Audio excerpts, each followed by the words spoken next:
We are Haitian. When I say I am Haitian, I mean I have the energy of Kem-Het, Africa, the Taíno, and the energy of all other ancestors who lived before on this land flowing through me. We always hear them say, since in Guinea man hated man, but they never draw our attention to how it truly was before. Where did love even pass? According to history, on the land of Haiti, the Taíno lived a peaceful life. They lived simply but deeply in connection with the universe and nature. Their hallmark was joy, living life in a sacred dimension. One day, a group of visitors set foot on the land. With the purpose they came for, everything changed completely. The lives of the Taíno people were disrupted. Suffering in all forms spread over a land that should not have had it. In the conditions they call us Africans, the treatment they were going to receive from the Taíno did not seem to matter at all. Almost everyone has come to agree for some time now that the black people are the first breath of life on earth. That all other people come from them. They are the root of humanity. But instead, we are made to focus on slavery as if that is where we started. It is as if we are reduced to the people who were in slavery, and they connect all our minds to that so that it can dominate our lives every day. We were here before that misfortune. Slavery is only a small stain on a vast history of greatness that is yet to be finished. Moreover, we Haitians have so deeply internalized suffering in our very being that we are unable to connect with the energy of joy and harmony that the Taíno left for us.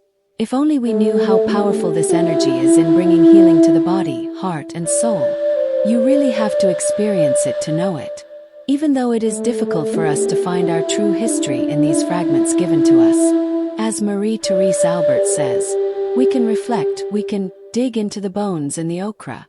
We can sort through and piece together what resonates in our souls, because in reality, the true story is embedded in us. Our ancestors stood up to break the chains of slavery. Haiti became the mother of liberty. There is no discussion or negotiation about what is fundamental. Many conspiracies have been made to keep this liberty suffocated, to make us pay for this recklessness. The work was done well because they calculated that what was our strength would become our greatest weakness. Our strength lies in unity, but division is spreading. Yet day will come. It will have to break whether it wants to or not. Today, the situation puts us face to face with our truth. There is a need for us to reconnect with this force of unity and collective work, where many hands make light work. The neighborhood was a white sheet. This means that as soon as you had a problem, you could count on your neighbors. It was their problem too. Everyone was watching the children. It wasn't only the parents who were involved in their education. The whole neighborhood was. We massacre nature by clearing the trees, by disturbing the water sources. We don't realize we've forgotten the worms that were planted under the trees. So, it's not only the trees we kill, it's our memory that we are erasing. The water flowing in our springs is intertwined with sorrow, along with the cries of joy of all our ancestors. Every time we soil it, it is our own soul that we wound. We are children of this water. What we do to the spring, we do to ourselves. It is time to stop surviving in fear and start living in our sovereignty. Every breath we take is the life of our ancestors returning to our lungs. Our breathing is the cord that connects us to the first source of life within us. It is what will calm the storm in our hearts. Those who become aware, who already understand the gravity of the situation, must shake the other to awaken them if they agree. In what we are doing here, there is no coercion. It is up to those who want to.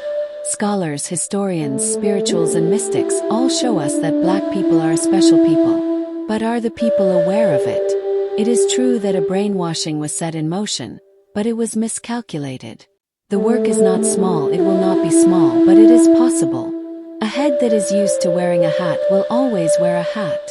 We must stop groping in the dark while we reactivate the source of light within us. The wealth of life that we carry within us requires us to stop lying to ourselves to discover it. Coals are ringing out on our bodies. We must have the courage to look at ourselves in the mirror and realize that we are wasting ourselves. If we do not ask ourselves questions with strength and dignity, we will not find the corresponding answers.